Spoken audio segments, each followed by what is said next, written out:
Okay, family, back for part 3. Solutions. That's my favorite part. So, the ending of the debt-based fiat currency system, the ending of the Babylonian-cursed money system, it is inevitable, and it's a good thing we want to do this, because without debt-based fiat currency, then they couldn't just create out of thin air money to pay for bombs and all other manner of weaponry that is used in never-ending wars of aggression all over the planet. But it doesn't have to come to an end the way that the Rothschilds described it in 1988. We have a say in this. This is our stage. This is our game. This is our reality. We have the right and the responsibility to actively participate in how things go down. So, it was Shakespeare who said, whoever he was, right? Whoever George Orwell was. But anyhow, about disclosure. So Shakespeare said, the whole world is but a stage. Well, he kind of left off a pretty important postscript, which is, yes, it is a stage, and we choose the actors. We decide if it's a comedy or a drama. We decide when the play begins, when it ends. We decide what the plot is. We put the props on the stage. We create it all. So here are my suggestions for some solutions that we could bring to the table. Excuse me for being fidgety, the mosquitoes are coming out. So right now in the CEO's office of the United States, we have what I like to refer to as Ronald McDonald, the trump card clown. So without polarity and without judgment, because he's the actor that we've placed on the stage, I must take an assessment of his skills and the things that we may find useful. Now, this man couldn't run a business if his life depended on it, but he is very good at bankruptcy. And love, if you're not aware of this, don't take my word for it. Like, try to find this on your own. You might be able to find something on this very heavily censored internet, but with the first sort of field test of the debt-based fiat currency in the United States, with the Civil War, which it wasn't what we're told it was. It was a war to basically bankrupt the nation, then incorporate it, and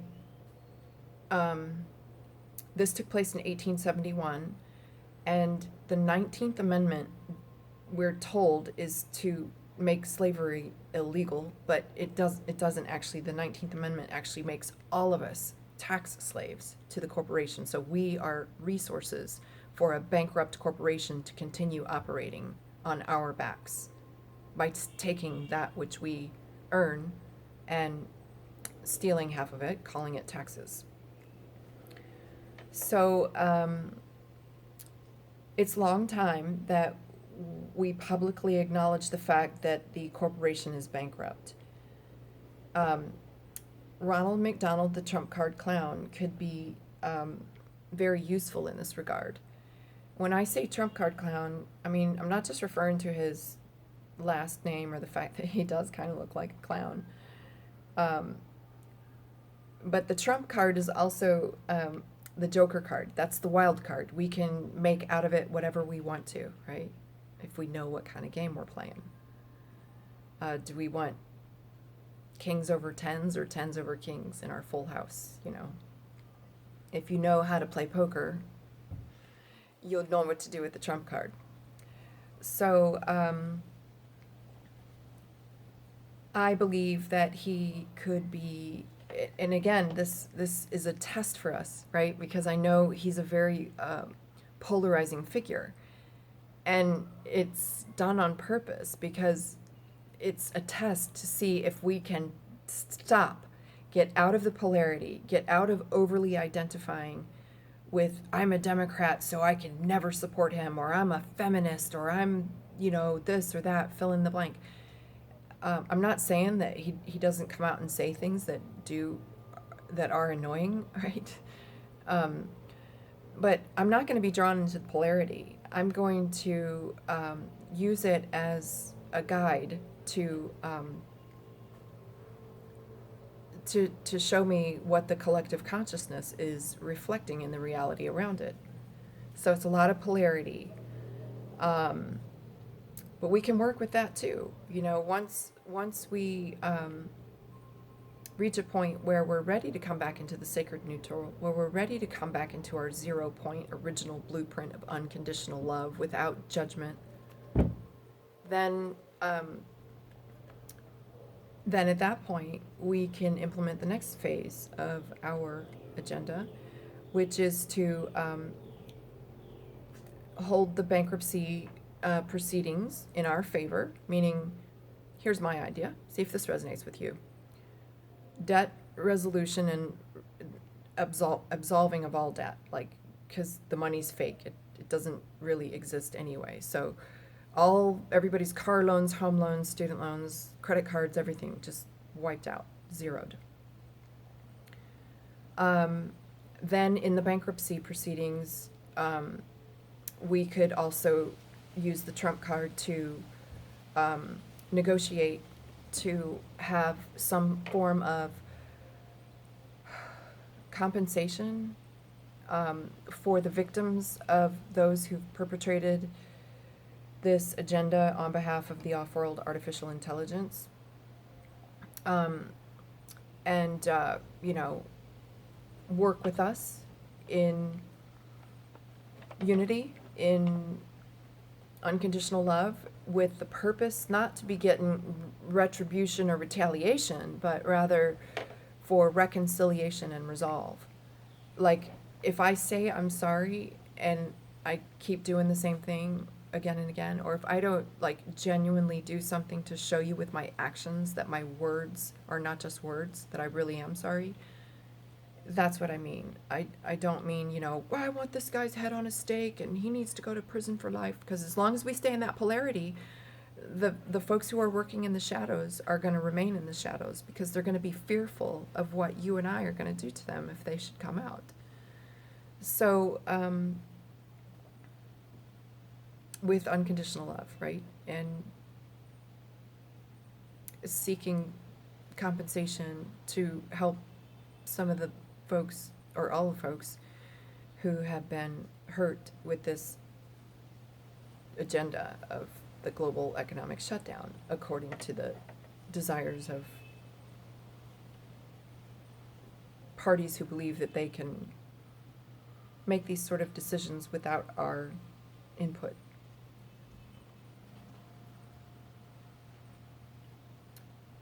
Then after it's perceived by the collective consciousness that sufficient resolution has been offered and accepted, then, and this is worldwide, but then I'll just go back to the idea of the states and the corporation, then we can dismantle the corporation, which was established in 1871, and along with it, we can dismantle the Federal Reserve System. We can restore the sovereignty of the United States, take away the United States Corporation, and return the United States of America, or maybe we want to call it a different name. I don't know. I won't get caught up in that. But the idea being to dismantle the corporation and return the nation state. That would relegate us back to, or not relegate, but actually restore us is a better word, restore us back to our own sovereignty as people and not as resources of a corporation. along with the dismantling of the corporation and the bankruptcy proceedings and restoration of the sovereignty of us as no longer being tax slaves.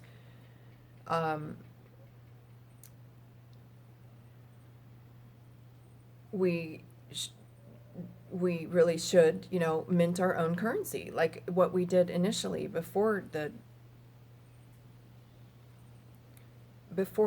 central bankers came in with their Babylonian-cursed money system. Restore the sovereignty of our nation's currency, right? And then this would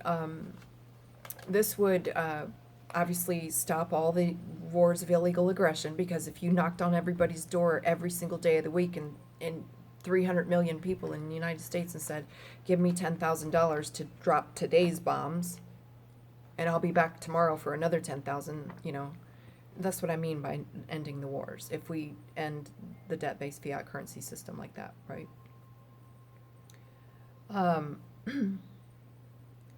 We would also end all the market crashes and all the depressions and recessions and bubbles and these sorts of things. I want to refer you to a book written by John Baum called The Wizard of Oz. It was turned into a Hollyweird movie, a very accursed movie. I think it has the record for the most people who have ever died or been injured on set, because it was that cursed. But in the original John Baum novel, it was Dorothy who represented the divine feminine, the one with care and compassion and holistic intelligence. And she was leading 3 of her divine masculine down a yellow brick road, and she was wearing silver slippers. So the yellow bricks refers to gold, and her slippers refer to silver, meaning silver and gold should back our currency. Silver and gold should pave the way for us to operate as a country. These 3 divine masculine were, if you recall, without a brain, without heart, and without a courage. So Dorothy helped them tap into their brains and hearts and courage to go down the yellow brick road and find out who was this Wizard of Oz, who was scaring everybody and keeping people from accessing their crown chakras and their heart chakras and their gut, their courage, their brains, their heart. And it was ultimately Toto, the animal spirit guide, the dog, who, while they got to the end of this yellow brick road and they actually found the source of the wizard with all of his smoke and mirrors and everything and like all this scary stuff, right? They were all so traumatized and shut down that they just became infantile. But not Toto. He ran up to this booth and he pulled back a curtain to unveil the Wizard of Oz. It was just this little tiny man in a booth pulling all these chains and levers and, making all these threats to keep everybody scared. Well, that's how the Federal Reserve System got implemented, because they kept telling us, if you don't have, a central, currency system through the Federal Reserve Bank, well, you're going to have all these market crashes and you're going to have all this devastation and loss and desperation and poverty, and you need us to stabilize that for you. Well, family, I think we've seen they actually do just the opposite. They create death and destruction in their wake. They do nothing to enrich our lives, and everything to enslave us. So that was the message that John Baum was trying to get out, and I think he wrote that book in 1792, somewhere around there. Don't quote me on that, but it's It's not a recent novel. But, and he had to put this into a child's story format because he was in fear for his life about speaking out against the central banks. I'm not in fear. I fear nothing. The only thing that causes me any sort of trepidation is the idea that humanity doesn't understand the game that's being played, and that they don't believe enough in themselves as powerful co-creators to change their belief systems, about, let's just say, government and money, and authority. Ooh, that one. Thank you. To change their belief systems that, well, this is the law, so I have to follow it. No, there's only one law. Everything else is unlawful. And that's the only thing that causes me any kind of concern or trepidation, is that humanity doesn't change its belief systems and doesn't step into its full capacity of co-creative power, and doesn't come to the table to say, okay, now I see what the game is that's being played. And yes, the system does need to come to an end, but not without my say, not without my 2 cents, our 2 cents. And so, with that, family, I would encourage you to at least try to sit down, even if it's just for a couple minutes in meditation, and get out of your mind and move back into your heart. And know that we are all connected. And it is a unified field of consciousness. And we are co-creators, source-connected co-creators of our reality. And with that knowingness, just, if you don't want to take my solution, with the bankruptcy and dissolving of the corporation and the Federal Reserve and the resolution and the remedy and the return to sovereignty, it doesn't have to be exactly like I say. Do your own thing, family. Please, you have an imagination. Use it. Just, connect with your heart and say, what is it that my heart desires?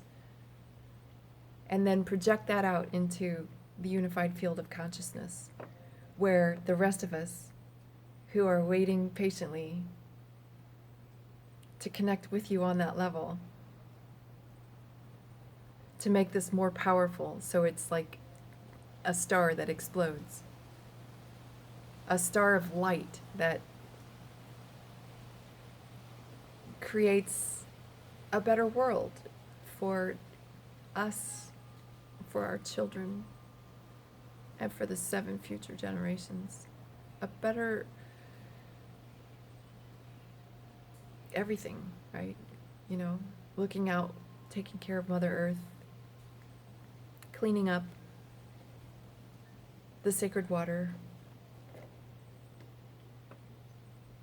That's what I see, family. That's what I believe.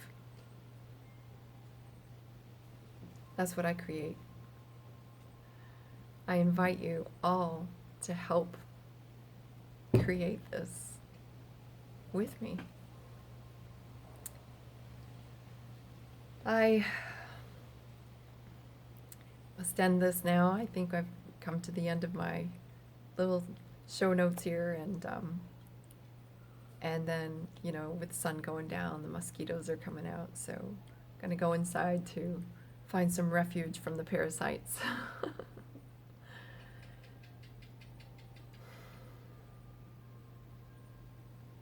And thanks to the gecko who eats some of these mosquitoes. Do you see how that works, family? We are all connected. There is no us and them. Even those off-world entities.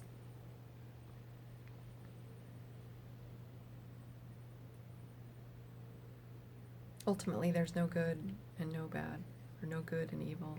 I'm going to cover that in a different video. But suffice to say that the light desires to have an experience.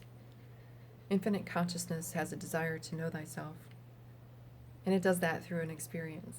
So it asks the darkness to help it take a form so that it may have an experience. And I believe we've had quite the experience, family, in this cycle, exploring the depths of our depravity. And I believe we are now ready to explore the heights of our glory. And I'm just very thankful for you to be on board with this shift in consciousness.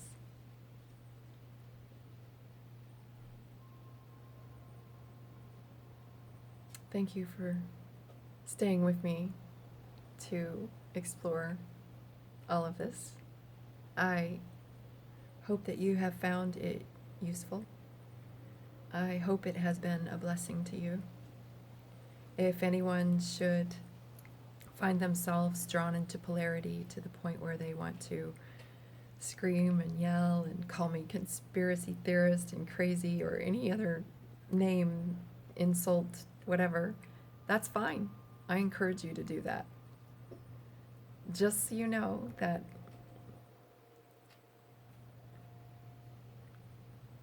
these are the things, these emotions, these extremes where we're drawn out of our peaceful, centered, standing in the truth, or at least, the truth as we have explored and seen for ourselves and know, not because somebody told us, right? That we feel comfortable and we aren't drawn into polarity. So, when somebody calls you a name or says you're a conspiracy theorist, you can just know that that is their overly emotional response that is triggering them into having a look at themselves, because they are like that car without the alignment. And it's essentially just a cry for help.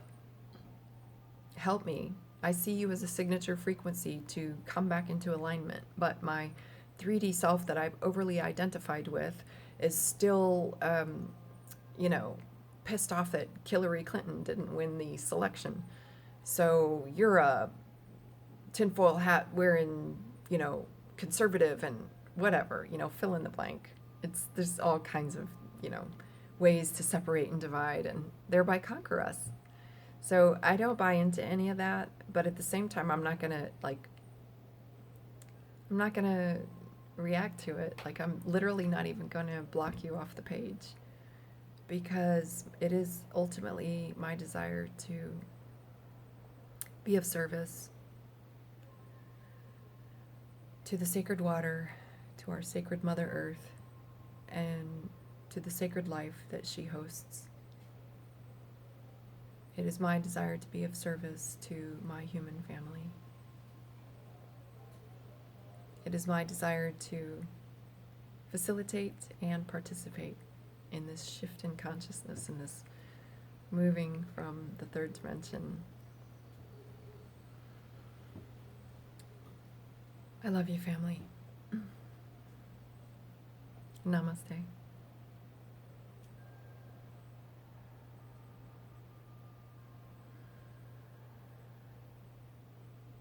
Ciao for now.